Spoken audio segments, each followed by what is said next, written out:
The following program is presented to you by the Hope Channel Network. What was it like to live in Bible times? From a female's perspective, that is. Well, today we're going to explore that with a very special author who has written 3 books to help us move in a better understanding about Bible times and women.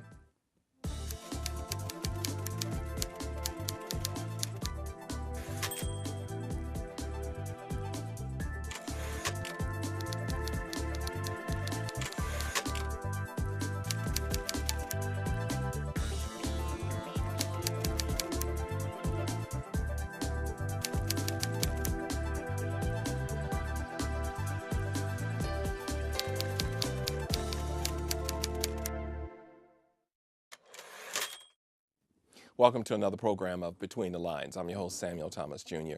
And joining us today, that's Heather and I, is a wonderful person who has taken the time to explore exactly what it means to write from a biblical perspective about the lives of women in biblical times. Now, we would agree women are complicated. So I'm surprised these books aren't thicker, actually, because this is a good topic to explore the life of a woman in biblical times. Well, Ntihemuka is our guest today, and Patty is going to talk to us about these 2 books. Let me just share them with you.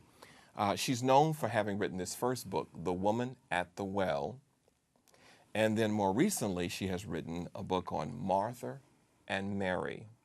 So we're going to kind of talk about these 2 books, but we also want to talk about what got you into writing about biblical times. I've always loved writing. Ever since I was a small child, I've been writing. I remember I watched a movie that I liked, and I told my mother I was going to write the novel.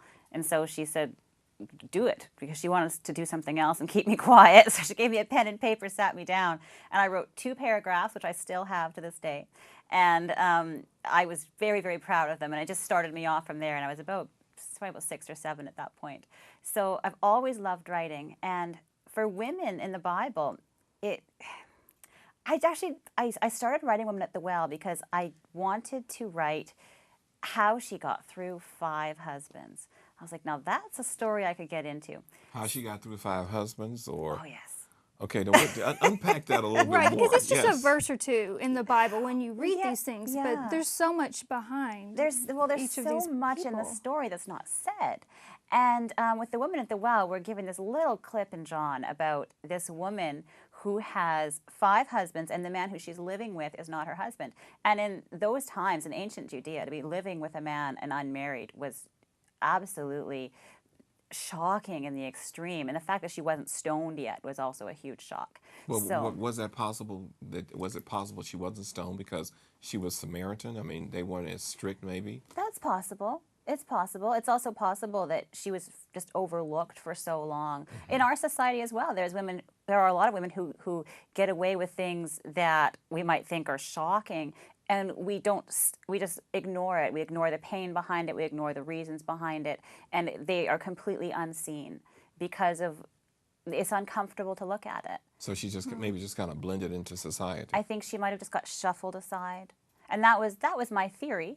There may have been other historical reasons behind that I didn't manage to dig out. How do you begin to research? Because you're not only having to consider the characters, but also the culture in which they live. So how do you even create a book like this? It takes a lot of creativity, I think, to fill in the blanks. Yeah, well, this book I was writing while I was living in downtown Toronto. I had recently graduated from U of T, so I still had a U of T library card. Came in handy. Yeah, so I hiked it down to the university library and spent many an hour poring over books and writing notes and calling up my dad, who has a theological background, and a lot of that, just trying to figure out how these things worked. And after I figured out how the society worked, and I read the books that were advised that I read by other people who knew the background and all this, then I had to look at some things are universal. You can take a woman and you can have her in different countries today. You can have her in different time periods, and she is still a woman. And if you understand the culture that she's coming from, that woman's heart is going to remain constant. And I just had to follow, if that were me, and I were in the situation she were in, and I were surrounded by the cultural norms, expectations, pressures, etc., that she was experiencing, what would I do? Where would I turn next? So you're almost setting yourself in that situation, in that culture, in that situation, and thinking, what would I do? Yeah. That's how other women might respond too. Yeah. Oh, that's interesting. You're Tell us- putting yourself in the story. Yeah, tell us a little bit about your background, because when I look at your name, Froese, that's of course, it's a good distance phonetically from your married name. So, tell us a little bit about yourself. Sure. Well, my father is Russian Mennonite. My mother is French Canadian. So they were an interesting Russian marriage. and French. Yes, they were an interesting mix, and they keep each other on their toes to this day. And I married an African man. He's from Rwanda. And so I keep him on his toes, and he keeps me on mine. So it just keeps life very, very fun.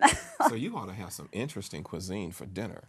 I mean, you got some. What wins out with yeah, I that? was gonna say you got Russian, and you've got French, and you've got a little bit Rwandan African. So. Oh yeah, we've had pierogies and fufu in the same meal before. Oh wow. It gets mixed up all the time. My husband he loves pierogies, and I love a spinach dish that his mother makes, and so we'll have the spinach dish next to pierogies, and it all works. And Okay, so if you ever come back to this show, I want you to know I love fufu. Okay. So bring some. Yes, I'm putting my order in now. That's pretty good. That's pretty good. Well, now you mentioned that you actually kind of impose your own feelings and those universal thoughts into your characters. Are there other people around you who influence characters in your book? Because when you're creating these other secondary characters, I would think that you have to think, how would they act? How would they respond? Are there people in your life who Absolutely. influence that? Absolutely, and I will not name names. That's wise not to. But yes, I mean, everyone who you meet is a potential character. And it's not that you put them in a hole in the book, but you might take the way you might perceive them in a certain moment and think, if this person, if this was what they were, how would they react? And that's probably the appropriate thing to do. Yeah. We're going to have to take a break, and we're going to come back, and we're going to pick it up. And I know this is moving very quickly, but there's so much here that we want to get out, and so. Is that what this is about? Okay, well, I'm a hostage on this show today, okay? Well, stay with us. We've got 2 books we're working our way through as we learn more about the author, The Woman at the Well, and then also Martha and Mary. These are biblical figures, and we want to know more about biblical times and just how you perceived, they were. So stay with us. You're watching Between the Lines.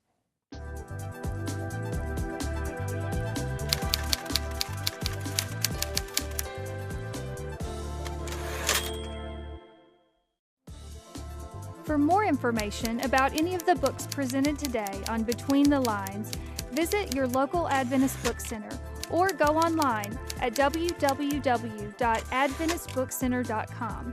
If you are interested in receiving a copy of today's book and live in the United States and Canada, call 1-800-765-6955. That's 1-800-765-6955.